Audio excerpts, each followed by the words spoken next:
Pink official. জঙ্গলের ঠিক ডান দিকেই একটা বিশাল বড় পুকুর। সেই পুকুরে সারাদিন খেলা করতো কত রকমের মাছ, আর সেই পুকুরে খাবার খুঁজতে আসতো একটা সুন্দর মতো হাঁস। বাসায় তার খুবই ছোট ছোট দুটো বাচ্চা ছিল। বাচ্চাদের সে দেখাশোনা করে তারপর বাচ্চাদের জন্য খাবার নিতে এই পুকুরে আসতো। পুকুরে সে ছোট ছোট মাছ পোকামাকড় নিয়ে যেত তার বাচ্চাদের জন্য। এইভাবেই দিনগুলো কাটছিল। একদিন কঙ্কর ক, আমার বাচ্চাদেরকে কেউ বাঁচাও, ও ডুবে যাচ্ছে, দয়া করো, কেউ আমার বাচ্চাটাকে বাঁচাও। হাঁসটা এই চিৎকার শুনে তাড়াতাড়ি এলো এবং কিছুক্ষণ চেষ্টার পরেই সে মুরগির ছানাটাকে তার মায়ের কাছে ফিরিয়ে দিল। কঙ্কর ক, হাঁস দিদি, তোমাকে যে কি বলে ধন্যবাদ দেবো, তুমি যে উপকার করলে আমিও একদিন তোমাকে উপকার করব।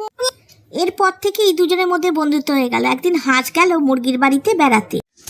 আরে হাঁস দিদি, এসো এসো, অনেকক্ষণ ধরেই তোমার জন্য অপেক্ষা করছি। প্যাক প্যাক, খুব সুন্দর জায়গায় তোমার বাড়িটা তো। কখন সুন্দর না চাই, শুধু শিয়ালের ভয়ে মরি। এই বুঝি শিয়াল এসে গেল, একটা পিচকে শিয়াল খুব এসে উৎপাত করে। প্যাক প্যাক, তাই নাকি? তাহলে আমি সন্ধে হবার আগেই এখান থেকে চলে যাই। ঠিক সেই সময় শিয়াল এসে উপস্থিত। বাবারে, আজকে কার মুখ থেকে উঠেছি, হাঁসের মাংস খাবো নাকি মুরগির মাংস খাবো, এই তো ভেবে পাচ্ছি না। অত তারা কিসের হাঁস বাবাজি?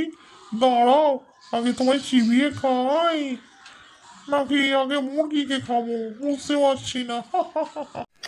শিয়াল যখন এই কথাগুলো বলছিল তখন হাঁস আর মুরগি দুজনেই এক ছুটে পালাতে শুরু করলো। শিয়ালও তাদেরকে পেছনে ধাওয়া করলো। ও খাওয়া, দাঁড়া বলছি, দাঁড়া। এ কি, তোরা জলে নেমে গেলি? ও, জলে নেমে ভেবেছিস আমার থেকে পার পেয়ে যাবি?